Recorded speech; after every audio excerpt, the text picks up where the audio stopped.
Hello and welcome to anonymous UPSC aspirant. चलिए शुरू करते हैं। आज का टॉपिक है हमारा MPI, multidimensional poverty index. Index का मतलब होता है कि कोई नंबर जो आपको रिप्रेजेंट करता है कि इसकी वैल्यू इंक्रीज हुई है या फिर डिक्रीज हुई है, जो कि हम आगे देखने वाले हैं। इसमें दो चीज़ मुख्य है। पहले हमें ये देखना पड़ेगा कि एमपीआई इंडिया के लिए अलग है एंड ग्लोबल के लिए अलग है। ग्लोबल के लिए जो एमपीआई बनाते हैं उनमें दो चीज़ें, एक है ओपीएचआई एंड यूएनडीपी। ओपीएचआई क्या है? Oxford poverty and human development initiative, and UNDP United Nation development programme. ये दोनों फॉर्म करते हैं ग्लोबल एपीआई को। ये इसके कुछ मेजर्स हैं या डायमेंशन है: health, education and standard of living. And in सभी को अपनी अपनी वैल्यू दी जाती है, 1/3 1/3 1/3। ठीक। और डायमेंशन जो होती हैं उनके कुछ इंडिकेटर्स होते हैं। ओके। जैसे हेल्थ इंडिकेटर न्यूट्रिशन है एंड चाइल्ड मोर्टेलिटी है। एजुकेशन में ऐसे two more indicators, and also in standard of living there are 6 indicators. So let us start from the health, in which the indicator nutrition, उसकी जो value है वो है 1/6। ठीक। इसमें दिया गया है कि अगर कोई बच्चा या फिर कोई ऐसा व्यक्ति जिसकी उम्र 70 साल के अंडर है, मतलब 60 प्लस होना चाहिए, क्या वो अंडर नरिश्ड है? क्या इसको प्रॉपर न्यूट्रिशन मिल रहा है या फिर नहीं मिल रहा है? नेक्स्ट है हमारा चाइल्ड मोर्टेलिटी। नेक्स्ट हमारा चाइल्ड मोर्टेलिटी, इसकी वैल्यू 1/6 रखी गई है। देखो 1/6 अगर आपको समझ में नहीं आ रहा है तो इसका मतलब ये है कि 1/3 को जस्ट ब्रेक डाउन कर दिया गया 2 में। एंड ऐसे स्टैंडर्ड ऑफ लेवल को ब्रेक डाउन करते हैं 1/3 को 6 पार्ट्स में। ठीक है। चाइल्ड मोर्टेलिटी मतलब कि 18 साल के अंदर जो बच्चे हैं, ठीक है, उनकी 5 साल में कितनी मृत्यु हुई है? Under 18 year has died in the family in the 5 year period proceeding the survey. इस सर्वे के 5 साल करने के बाद कितने बच्चों की डेथ हुई है जिनकी जो एज है वो 18 वर्ष से नीचे थी। नेक्स्ट हमारा डायमेंशन है वो एजुकेशन। एजुकेशन में हम दो चीज देखते हैं। पहले ईयर्स ऑफ स्कूलिंग है, या दूसरा स्कूल अटेंडेंस। या एक है 6+6, टोटल 12 ईयर हो गए। तो 12 ईयर में से क्या आपने 6 साल स्कूल अटेंड नहीं किया, इसका मतलब कि आपने एजुकेशन अच्छे से नहीं ली। एंड स्कूल अटेंडेंस, क्या आप क्लास 8 तक भी नहीं गए तो आपने एजुकेशन सही से नहीं ली। नेक्स्ट हमारा जो मेजर है डायमेंशन वो है स्टैंडर्ड ऑफ लिविंग। इसमें हम फूड फ्यूल देखेंगे, sanitation, drinking water, electricity, housing, assets. Asset में ये आते हैं हमारे रेडियो, टीवी, टेलीफोन एक्सेट्रा। और किसी के पास ये एसेट नहीं है तो उसको गरीब माना जाए। ठीक है। अब डेप्रीविएशन इनमें से हम काउंट कैसे करेंगे? अगर हमें पॉवर्टी निकालनी है इन डायमेंशन के बेसिस पर तो कैसे काउंट करेंगे? तो कुछ नहीं करना है आपको, जस्ट द 10 इंडिकेटर्स ऑफ ये ग्लोबल एमपी कहता है। ग्लोबल एमपी निकाला किसी व्यक्ति के पास, किसी व्यक्ति ने 10 में से 3 इंडिकेटर्स को भी पूरा नहीं कर पाए हैं वो लोग, तो कौन कहलाएंगे? ग्लोबली पुअर कहलाएंगे। और अगर हमें इसकी इंटेंसिटी निकालनी है तो हम इसकी जो वैल्यू है उसको काउंट करेंगे। जो वैल्यू है ना 1/6 1/6 1/6, ओके, ऐसे 1/18। तो इसको हम क्या करेंगे? काउंट करेंगे, देन इसका एवरेज निकालेंगे। वहां से हमारी क्या निकल के आएगी? वहां से हमारी निकल के आएगी intensity of poverty. That's right. और इंटेंसिटी ऑफ पॉवर्टी हमें दिखाती है कि हमारे जो देश है वहां पे डेप्रीविएशन का लेवल कितना है। ठीक है ना। या एक और चीज लिखिए SCR, जो मैं आपको पहले बता चुका हूँ कि अगर कोई व्यक्ति को निकालना है कि वो ग्लोबली पुअर है तो हम उसको काउंट कर लेंगे। जो इंडिकेटर्स है, 10 इंडिकेटर्स हमारे,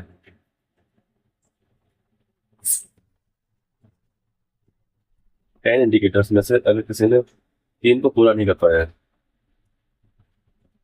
तो मतलब SCR क्या था? हेड काउंट रेशियो, कि हमने उसको काउंट कर लिया था ना 1 2 3।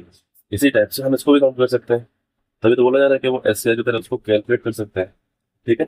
अब नेक्स्ट टॉपिक हमारा इंडिया का एपीआई, इंडिया एमपीआई। सबसे पहले हमको जो ध्यान रखना वो है कि ये कैलकुलेट किसके द्वारा किया जाता है, तो वो है नीति आयोग के द्वारा। ठीक।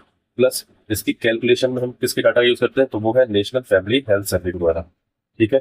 किस मेथोडोलॉजी का इस्तेमाल करते हैं, तो उसका नाम है अल्काय फॉस्टर मेथोडोलॉजी। ठीक।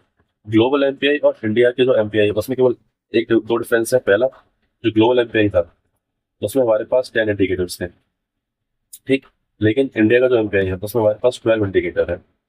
दो इंडिकेटर हमारे, एक है बैंक अकाउंट और दूसरा है एंटीनेंटल केयर। देखो, एंटीनेंटल केयर का मतलब होता है कि कोई महिला जो प्रेग्नेंट है, ठीक, और प्रेग्नेंट होने के बाद मतलब उसने बच्चे को जन्म दे दिया उन्होंने, लेकिन जन्म होने से पहले उन्होंने एटलीस्ट 4 टाइम्स हॉस्पिटल विजिट ही नहीं किया कि उनकी जो बेबी है उसकी हेल्थ कंडीशंस क्या है, जो मदर है उनकी हेल्थ कंडीशन क्या है। और साथ ही साथ जब उन्होंने बच्चे को जन्म दिया था उस टाइम पे उनके पास कोई ट्रेन या फिर प्रोफेशनल डॉक्टर नहीं था, उनकी प्रेजेंट नहीं थी, वो एब्सेंट थे। तो ये किसमें आ जाएगा? एंटीनेटल केयर में। ठीक है ना? देन इसकी मेथोडोलॉजी क्या है? सेम है। इसमें 33% किया गया है, मतलब कि हमारे पास फॉर्मेट में अगर इंडिया में कोई व्यक्ति 12 इंडिकेटर्स में से 4 को फुलफिल नहीं करेगा, then we will consider a person is poor. ठीक है। और अगर हमें उसकी इंटेंसिटी निकालनी है, देन कुछ नहीं करना है, जो हमारे इंडिकेटर्स हैं 12 इंडिकेटर्स हैं उनको काउंट करके उनका एवरेज निकालना है। ठीक। ये हमारा एक फॉर्मूला आ जाता है एमपीआई का, वो है एच मतलब हेड काउंट रेशियो एंड ए मतलब इंटेंसिटी ऑफ पॉवर्टी। नेक्स्ट हमारा टॉपिक है other indicators of human development.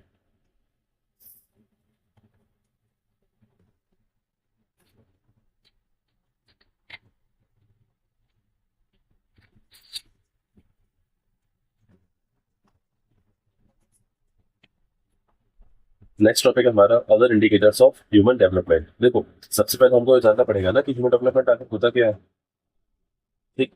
तो इसकी जो डेफिनेशन है वो ये है कि empowered human life with dignity. Dignity मतलब होता है कि उसकी इज्जत होनी चाहिए यार, ऐसे नहीं कि एकदम स्लेव की तरह रहोगे, नहीं। डिग्निटी के साथ उसको भी उतना ही हक है जितना एक अमीर आदमी को जितना रहने का है, उसको भी वही पानी चाहिए, वही खाना चाहिए, वही हवा चाहिए। So with dignity, not merely monetary life. सिर्फ पैसे से मतलब नहीं है। ह्यूमन डेवलपमेंट का मतलब होता है कि आपका पूर्ण विकास होना चाहिए ना, आपका हेल्थ वाइज विकास अच्छा होना चाहिए, डेवलपमेंट आपका जो मेंटली है, आपका जो सोशली है, इन सबका जो डेवलपमेंट है वो अच्छे से होना चाहिए। ठीक। अब इसमें सबसे पहले देखा जाएगा कि 4 प्लस। अभी हम देखेंगे इसके 4 प्लस होते हैं ह्यूमन डेवलपमेंट के, देन इसको हम अचीव कैसे कर सकते हैं वो नेक्स्ट पेज पर देखेंगे। तो 4 प्लस कौन से हमारे? Equity, sustainability, productivity and empowerment. देखिए ध्यान रखना, यहाँ जो एम्पावरमेंट की डेफिनेशन है, ये सेम डेफिनेशन हम वुमेन एम्पावरमेंट के लिए भी यूज कर सकते हैं। मतलब आप वुमेन एम्पावरमेंट में डेफिनेशन लिख सकते हैं, जैसे giving you the ability to control over your life. और ये GS1 में क्वेश्चन आ चुका है ऑलरेडी। ठीक है ना? जब नेक्स्ट टॉपिक आएगा तो मैं आपको वो क्वेश्चन दिखा दूंगा, और वहाँ जब आप क्वेश्चन देखेंगे तो आपको डेफिनेशन यूज करनी पड़ेगी। ठीक है ना? कि giving you the ability to control over your life, कि आपको वो योग्यता देना जिसके दम पर आप अपने जीवन पर कंट्रोल कर सकें। मतलब कि उनको फाइनेंशियली स्ट्रांग करना है। देखो, फाइनेंशियली स्ट्रांग करने से हम क्या करते हैं, महिला को एक आजीविका शक्ति देने के साथ साथ हम उन्हें समाज में एक नई पहचान देते हैं। उन्हें लोगों के लिए रिस्पेक्टफुल बनना पड़ता है, लोग उनकी इज्जत करते हैं, वो भी फिर एक डिग्निफाइड लाइफ जीती है। ठीक है ना? नेक्स्ट है प्रोडक्टिविटी। यहाँ कुछ नहीं है कि मैक्सिमम आउटपुट निकालो और मिनिमम वेस्ट करो, प्रोडक्टिविटी वही है। ठीक है। जैसे कि अगर कोई यूपीएससी के स्टूडेंट्स है, अगर वो 10 घंटे पढ़ते हैं तो हम उसकी प्रोडक्टिविटी कब बोलेंगे? जब वो 10 में से मैक्सिमम 8 से 8.5 या 9 घंटे पढ़े और मिनिमम टाइम वेस्ट करे अपना, तो उससे बोला जाए कि भाई तुमने आज अपने दिन की प्रोडक्टिविटी निकाल ली है। ठीक है। सस्टेनेबिलिटी हमको पता है क्या होता है, कि हमारा जो फैक्टर ऑफ प्रोडक्शन है उनकी क्वांटिटी और क्वालिटी में कमी नहीं आना ओवर द टाइम, जिससे कि जो फ्यूचर जनरेशन है वो इसका अच्छे से यूज कर सके। नेक्स्ट है इक्विटी। इक्विटी और इक्वलिटी आपको डिफरेंस पता होगा। इक्वलिटी मतलब होता है इक्वल ट्रीटमेंट फॉर ऑल, लेकिन इक्विटी मतलब क्या होता है कि जिसको जैसी जरूरत है हम उसको वैसी आवश्यकताओं को मुहैया कराएंगे। ठीक है। जैसे एग्जांपल में टैक्स, अब ऐसा तो है नहीं है कि अमीर और गरीब वो सब पे 30% टैक्स लगता है, ऐसा नहीं है ना। हमारे यहाँ टैक्स ऐसा लगता है वो प्रोग्रेसिव टैक्स। जब मनी एंड बैंकिंग पढ़ेंगे उसमें देखेंगे, सॉरी टैक्सेशन में हम इसको देखेंगे, प्रोग्रेसिव टैक्स क्या होता है, रिग्रेसिव टैक्स क्या होता है, ये सारी चीजें। मतलब जो सबसे कम इनकम कमाएगा उस पर टैक्स ही नहीं लगेगा, जो सबसे ज्यादा इनकम कमाएगा उस पर 30% टैक्स लगेगा, जो थोड़ी और कम कमाएगा उस पर 12% टैक्स लगेगा। ये कुछ स्लैब्स होती है, इनको हम आगे जाके देखेंगे। अब जैसे कि राशन दिया जाता है गवर्नमेंट के द्वारा, अब ऐसा तो है नहीं है कि हर व्यक्ति को राशन दिया जा रहा हो, 150 करोड़ लोगों को नहीं ना। जो बीपीएल लोग, जो बीपीएल कार्ड के अंतर्गत जो लोग आते हैं लो पॉवर्टी लाइन के अंतर्गत आते हैं। हमने पढ़ा था एपीएल बीपीएल। तो बीपीएल में क्या था कि पॉवर्टी लाइन से जो लोग नीचे आते हैं, ठीक है, उन लोगों को राशन दिया जाना, ये क्या कहलाएगा, इक्विटी। नेक्स्ट चलते हैं। नेक्स्ट, जैसा कि मैंने आपको बताया था कि हम इसे अचीव कैसे करेंगे, तो हमारे पास इसके लिए 4 अप्रोचेस हैं। पहले income, welfare, basic needs and capability. तो बेसिक नीड्स में बात करें तो इसमें इंडियन लेबर ऑर्गेनाइजेशन ने बोला है कि हर व्यक्ति की 6 बेसिक नीड्स होती है: health, food, education, water supply, sanitation and the housing. अगर किसी व्यक्ति के पास से 6 बेसिक नीड्स कंप्लीट हो रही है तो इसका मतलब है कि हमने उस व्यक्ति का जो ह्यूमन डेवलपमेंट है वो कर दिया है, या फिर उसने अपना कर लिया है। देन वेलफेयर, वेलफेयर कौन करता है, गवर्नमेंट करती है। किसके थ्रू करेगी, स्कीम से थ्रू करेगी, ठीक है ना। स्कीम में हो सकता है वो फ्री राशन दे दे, फ्री पैसे दे दे, ये सारी चीजें। इनकम में ये है कि भाई देखो, तुम अपना कमाओ, अपना मस्त जैसे तुम खाना वैसा खाओ, तो ऑटोमेटिकली आपका क्या हो जाएगा, ह्यूमन डेवलपमेंट हो जाएगा। कैपेबिलिटी, कैपेबिलिटी में क्या है ना कि गवर्नमेंट आपको स्किल प्रोवाइड कराएगी जिसके दम पर आप अपना स्वयं का पेट भर सकते हैं। और जो 6 बेसिक नीड्स हैं ये कैपेबिलिटी के दम पर आप इसको कंप्लीट कर लेंगे, देन इसके थ्रू आप जो अपना ह्यूमन डेवलपमेंट है उसको कंप्लीट कर लेंगे, ठीक है। और वही है कि हम वेलफेयर कैसे करेंगे, फ्री फूड दे दिया, फ्री एजुकेशन दे दिया, लेकिन इसका क्रिटिसिज्म भी होता है। क्यों? क्योंकि यहाँ एक वर्ड आता है, वो है पैसे। कि हम सिर्फ लोगों को यार देने से मतलब नहीं है ना। लोग आएंगे, एक व्यक्ति आया, हमने उसके हाथ में राशन दे दिया, तो उससे मतलब नहीं है ना। पीपल यहाँ पे रेसिपिएंट्स तरह काम करते हैं कि लो, हम आ गए, तुम उनको दे दो। उससे उनका डेवलपमेंट नहीं होगा, उनको गंदी आदत पड़ जाएगी फ्री का खाने की। और जो हम लोग भारत में देख भी रहे हैं कि फ्रीबीज का जो कल्चर है वो कितना ज्यादा है, जो दिल्ली से स्टार्ट हुआ था, फ्री इलेक्ट्रिसिटी यूनिट्स। कैपेबिलिटी की बात की थी अमर्त्य सेन सर ने कि आप व्यक्तियों को बाय एजुकेशन, स्टार्टअप या फिर बाय स्किलिंग आप लोगों को कैपेबिलिटीज दो, देन वो अपनी योग्यता के आधार पर अपनी आवश्यकताओं को पूरा कर लेंगे खुद ही, ठीक है ना। नेक्स्ट, ग्लोबली हम ह्यूमन डेवलपमेंट को कैसे देखते हैं, तो यहाँ पे यूनाइटेड नेशन डेवलपमेंट प्रोग्राम है जो ह्यूमन डेवलपमेंट रिपोर्ट निकालता है, जिसके 5 इंडाइसेस है। पहला HDI, MPI जो हम पहले देख चुके हैं, gender inequality index, gender development index and inequality adjusted HDI। जिसमें से पहला हमारा है ह्यूमन डेवलपमेंट इंडेक्स, ठीक। इसमें हम किसी देश के लिए वहाँ की जो ह्यूमन डेवलपमेंट है वहाँ को हम देखते हैं कि इसमें कितना प्रोग्रेस हुआ है या फिर कितना रिग्रेस हुआ है, ठीक है। इसको दिया गया था by Amartya Sen sir and Mahbub ul हक द्वारा। ये बहुत बार नाम आ चुका है ऑलरेडी, प्री में भी, CAPF के एग्जाम में, CDS के एग्जाम में, तो प्लीज इसको नाम को याद रख लेना, बाय अमर्त्य सेन एंड महबूब अल हक द्वारा। इसमें कैलकुलेट कैसे करेंगे, इसके भी 3 डायमेंशन है: health, education and standard of living. But इसकी ग्लोबल MPI और इंडिया के MPI के जो इंडिकेटर्स थे उनसे डिफरेंट इंडिकेटर है। पहला, यहाँ बात की हुई है हेल्थ में life expectancy at growth. Education में बात की हुई है कि आपने कितने ईयर की स्कूलिंग की है। Second, mean years of schooling, कि आप पूरे जीवन काल में कितने सालों तक स्कूल गए थे। स्टैंडर्ड ऑफ लिविंग में बात की गई है GNI per capita, gross national income per capita, मतलब कि परचेजिंग पावर पैरिटी। ये हम पहले बात कर चुके हैं। अगर आपको याद हो, market exchange rate, purchasing power parity. यहाँ पे एक IMF ने निकाला भी था कि $1 इक्वल टू 21 रुपीज हो गई, $1 इक्वल टू 21 रुपीज हो गई, अगर आपको याद हो तो। नेक्स्ट है अपना, अब जो हमने पीछे इंडिकेटर पढ़े थे कि हेल्थ को लेके, एजुकेशन एंड स्टैंडर्ड लिविंग को, इन तीनों की वैल्यू निकाल के यहाँ पे पुट कर दी जाएगी। देन इंडिया का जो 2022 में आया था इसका, कि HDI कैंटेन वो 0.644, लेकिन इसमें दिक्कत है ना कि इनइक्वालिटी को अच्छे से काउंट नहीं करता है। इसलिए हमको जरूरत पड़ती है इनइक्वालिटी एडजस्टेड HDI, मतलब कि जो HDI के अंदर इनइक्वालिटी को एडजस्ट या फिर फिक्स करता है। अब जब ये इनइक्वालिटी को इसमें फिक्स करेगा ना, तो इसकी वैल्यू और डाउन हो जाएगी। ये देखो, इसकी वैल्यू आती है 0.44। क्यों? क्योंकि कुछ HDI वैल्यू का हमारा जो लॉस हो जाता है on the basis of inequality, ठीक है।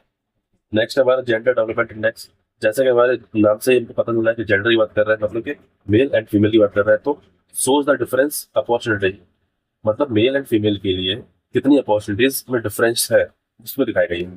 जैसे फीमेल का जो HDI आता है 0.582, मेल का आता है 0.684। लेकिन कायदे से तो ये वाला दोनों सेम आना चाहिए, लेकिन नहीं आता है। क्यों?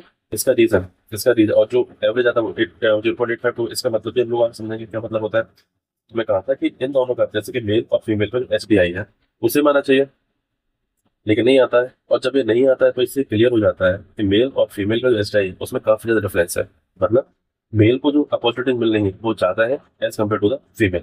जैसे 0.85 होगा, अब वहाँ पे आप अब यहाँ आप लोग आइए, ये 0.85 मीनिंग क्या है इससे, मीनिंग है कि भाई 100 में से केवल सिर्फ 85% फीमेल को अपॉर्चुनिटी मिल पा रही है और मेल को मिल रही है 100%। यही तो दिखाना चाह रहा था। अब इसी में कुछ ग्रुप्स होते हैं, 5 ग्रुप होते हैं, और इंडिया कौन से नंबर पे? बॉटम, मतलब कि वर्स्ट ग्रुप में। आई बात समझ? Next, gender inequality index. Confuse मत करिएगा प्लीज। पहला था जेंडर डेवलपमेंट इंडेक्स। ठीक है, डेवलपमेंट को हम अपॉर्चुनिटी से कनेक्ट करते हैं। जिस व्यक्ति को जितनी ज्यादा अपॉर्चुनिटी मिलेगी वो उतना ज्यादा अपना डेवलपमेंट कर पाएगा। और हमें बात करते हैं इनइक्वालिटी की, मतलब मेल एंड फीमेल के कॉन्टेक्स्ट में कितनी ज्यादा इनइक्वालिटी है। ठीक है, तो जस्ट अ मिनट। ठीक है,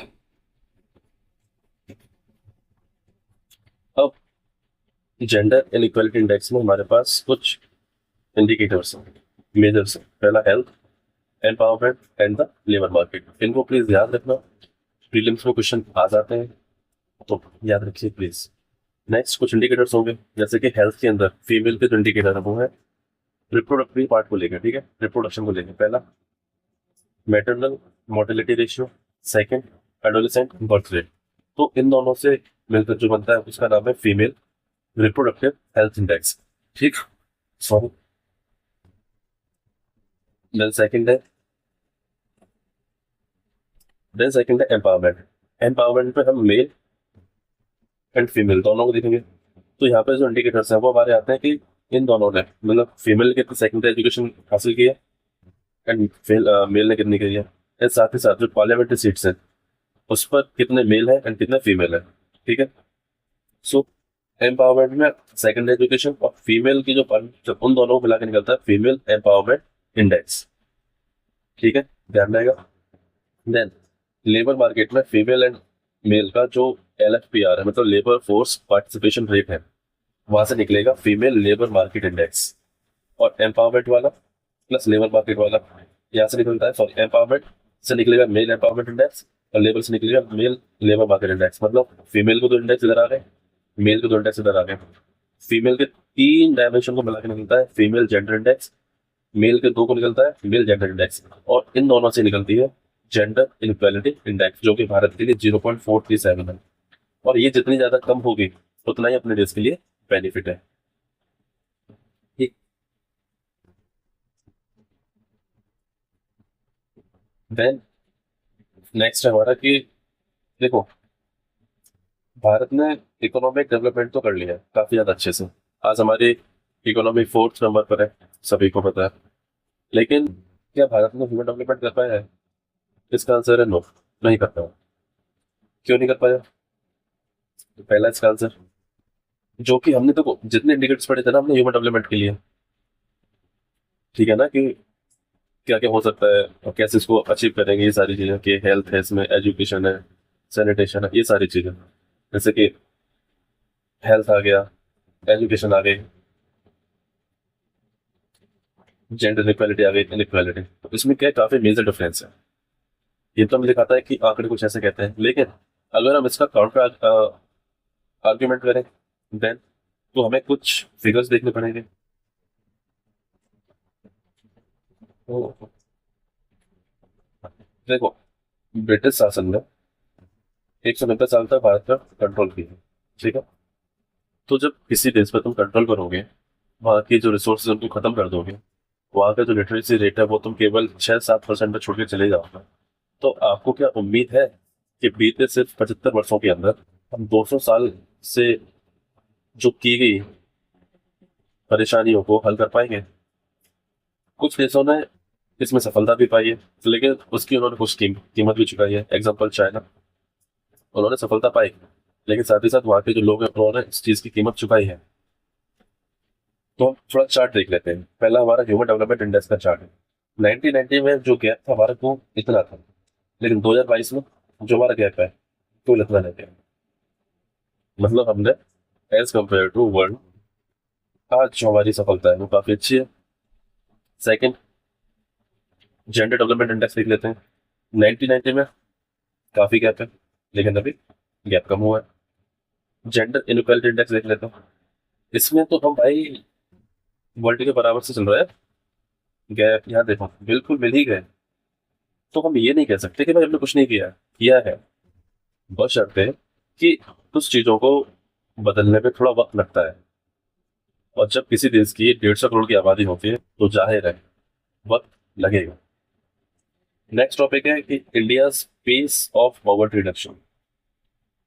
भारत में गरीबी को कम करने के लिए जो पेश मतलब किस स्पीड से कम की गई है उससे हम देखना है। तो इसको कैसे देखेंगे, चेक कैसे करेंगे? तो जब मेरे दिमाग में आया था तो वो ये था कि जो ओल्ड और न्यू फिगर डेटा है उनको चेक कर लो कि 1950 का देख लो और 2022 का देख लो या 25 का देख लो। लेकिन ऐसा नहीं है, क्यों? उस टाइम पर कुछ रिपोर्ट्स मैंने आपको बताई थी, जैसे कि डांडेकर एंड ड्रग कमेटी, और जिस आधार पर आज हम भारत को देखते हैं तो वो है तेंदुलकर कमेटी के आधार पर देखते हैं। अब उसमें क्या था ना, दिक्कत क्या है कि इसमें केवल कैलोरी काउंट थी, लेकिन तेंदुलकर कमेटी में बहुत सारी चीजें हैं, केवल कैलोरी नहीं है, और भी बहुत सारे मेजर फैक्टर्स हैं। इसको हम ऐसे काउंट नहीं कर सकते।